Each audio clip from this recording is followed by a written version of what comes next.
Today I'm going to be debadging my Subaru STi, as I think these badges are a bit redundant and it'll give me a cleaner look. To remove them, I'll need some floss, a clay bar, a heat gun, and a spray to remove the excess adhesive, but more on that later. I'll start by putting my heat gun on the low setting and then heating the area around the badges carefully. I want to make sure not to overheat the paint.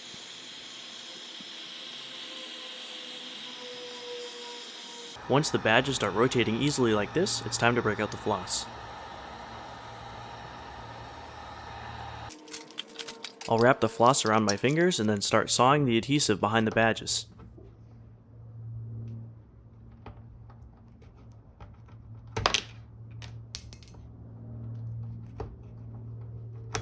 Unfortunately, I picked up the cheapest floss I could really find, so it's going to keep breaking as I move along here.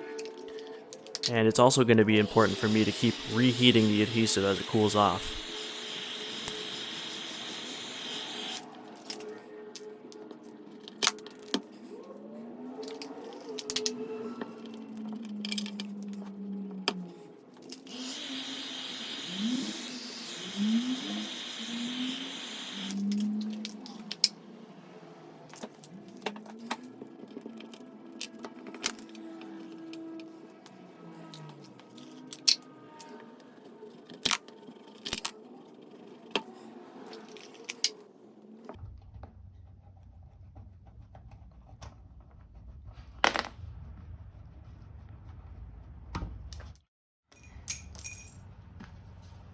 Now that the badges are off, we can see that there's a lot of adhesive left behind and it doesn't want to come off very easily.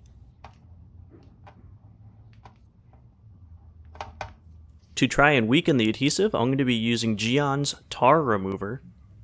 Geon themselves noted that this could be used to help remove the adhesive for a debadging job, so I'm going to give it a shot here. Once I spray the tar remover on the surface, I'm going to let it dwell for a minute, and then I'm going to start picking away at the adhesive.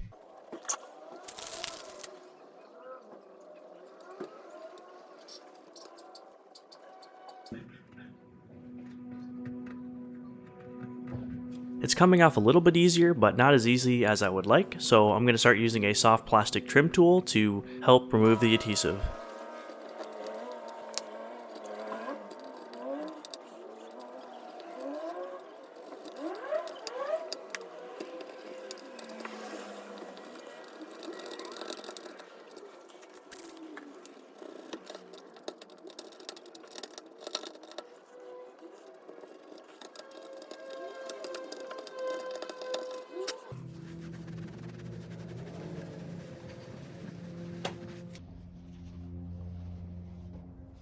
That's not working so well, so I'm going to use a different method, using a heat gun and just rolling it off carefully with my finger.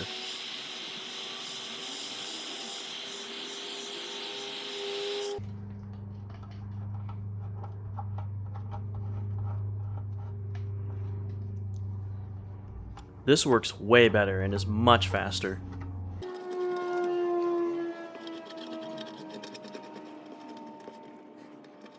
I'm going to clean off the area now and see what's left for me to deal with.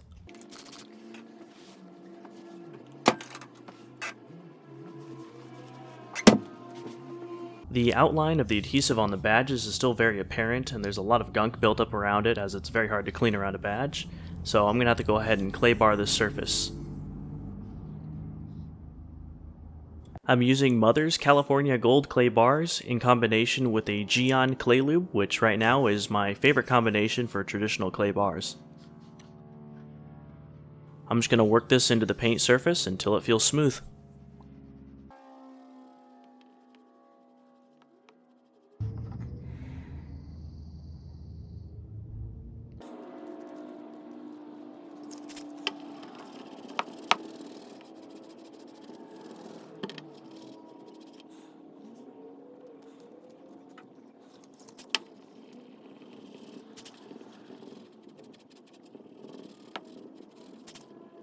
The clay bar looks nice and clear, so I'm going to clean this area off real quick.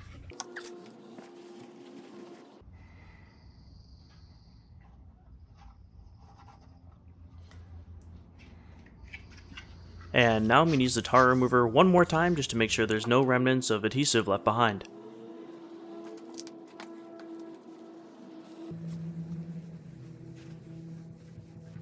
Now that the area is all nice and smooth, it's time to move on to paint correction. I'm going to be using the Griot's G8 polisher with a microfiber pad and the Griot's Boss Fast Correcting Cream.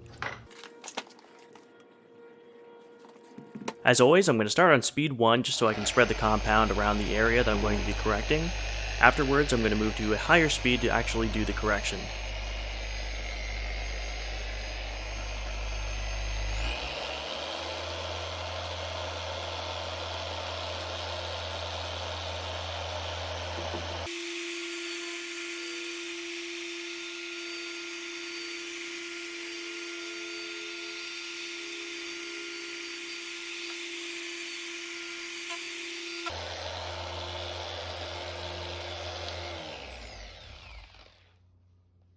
Once I'm done, I'm going to clean up the compound and then do a quick IPA wipe down. The area looks pretty good except for the pretty obvious DA haze at the edge of my correction area. Might be a little hard to see through the camera.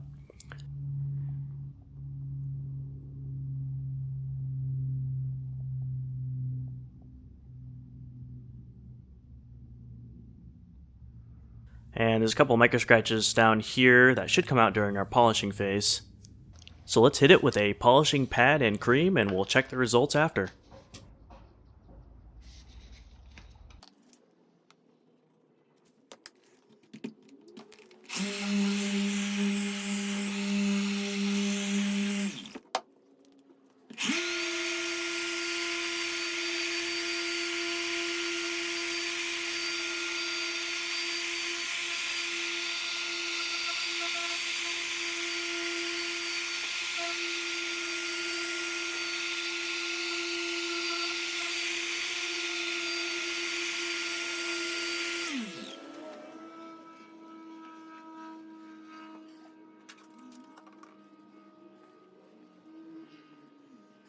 Transitioning from outside of the correction area in, you can see that there's no more haze.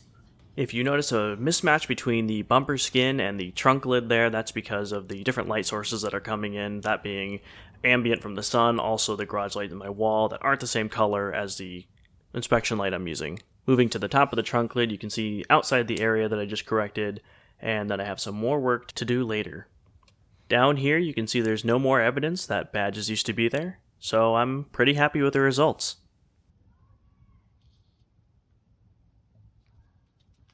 Last step, of course, is protecting the paint that I just polished. So I'm going to be using Griot's 3-in-1 ceramic wax on a microfiber towel. Once I spread that and let it cure, I am finished.